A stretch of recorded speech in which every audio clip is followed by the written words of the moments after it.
என் இனிய அன்புள்ளங்களே, இன்று நாம் 16/5/24 இருக்கிறோம். 16ஆம் நாள் மாதாவின் மாதத்தின் தொடர்ச்சி. எங்கள் அன்புக்குரிய தாயே, எங்களோடு எங்களோட அன்னையே, எங்களுக்காக வேண்டிக்கொள்ளும். இயேசுவை குறித்து பேசி பிற மதத்தினருக்கு அவரை பற்றி அறிவிப்பது நமது கடமை. நாம் விண்ணகம் ஏறி சென்ற இயேசுவை நாம் தொடர்வோம். அவர் சென்றது போல வந்து நம்மையும் கூட்டி செல்வார். ஆனால் நாம் அதற்கு ஏற்றவர்களாக, தகுதியுள்ளவர்களாக இருக்கணும். தூய ஆவியாரை நம்மேல் செயல்படுகிறார். அன்னை மரியா நமக்காக பரிந்து பேசி கொண்டிருக்கிறார். நாம் தொடரும் சங்கீத தொடர்ச்சி 21:1-2-3. உண்மையில் நலமிகு கொடைகள் ஏந்தி நீர் அவரை ஏற்றுக்கொண்டீர். அவர் தலையில் பசும் பொன்முடி சூட்டினீர். நீதிமொழிகள் 10:11-12. பகைமை சண்டையை எழுப்பிவிடும். தனக்கு இழைத்த தீங்கு அனைத்தையும் அன்பு மன்னித்து மறக்கும். பாருங்கள், நம்ம ஒருத்தருக்கு மேலே அன்பு இருந்துச்சுனாக்கா அவங்க என்ன தீங்கு செஞ்சிருந்தாலும் அன்பு மன்னிக்குமா. பகைமை வச்சிருந்தோம்னா சண்டையை எழுப்பிவிடும் பகைமை. அதனால் நம்ம முடிந்த அளவு ஒருவரை ஒருவர் அன்பு செய்வோம். இன்றைய வாசகம் திருத்தூதர்கள் பணி நூலிலிருந்து 22:30, 23:6-11. ரோமையில் நீர் சான்று பகர வேண்டும்.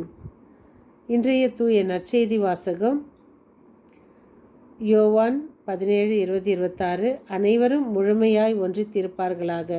தந்தையே, என் சீடர்களுக்காக மட்டும் நான் வேண்டவில்லை, அவர்களுடைய வார்த்தையின் வழியாக என்னிடம் நம்பிக்கை கொள்வோருக்காகவும் வேண்டுகிறேன் என்றார் இயேசு. இன்றைய மாதாவின் நிகழ்வுகளில் நாம் பார்க்க வேண்டியது, புனித டாம்னிக்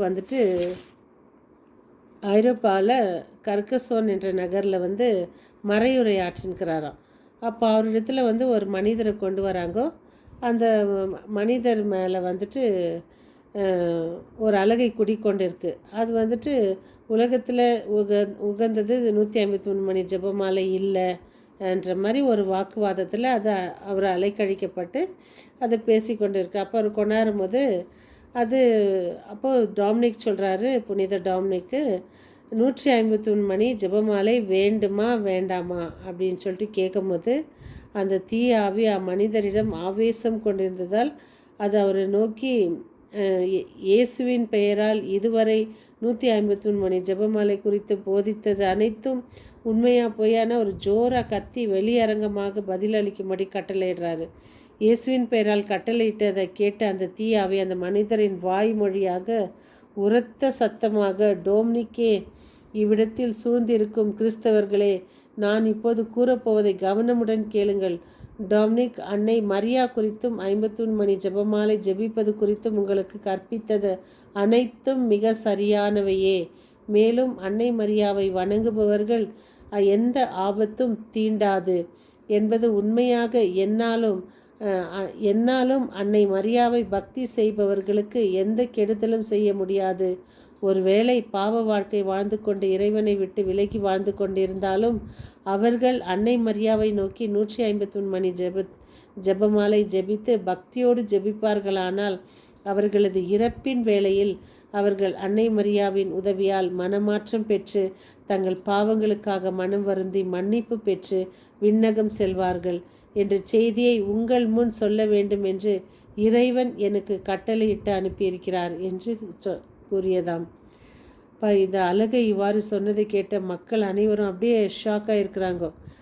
மலைத்து போய் எல்லாரும் புனித டாம்னிக்கிடம் அந்த மனிதரிடம் இருந்த அசுத்த ஆவி துரத்த வேண்டும் என்று கேட்டுக்கொண்டிருக்கிறாங்க.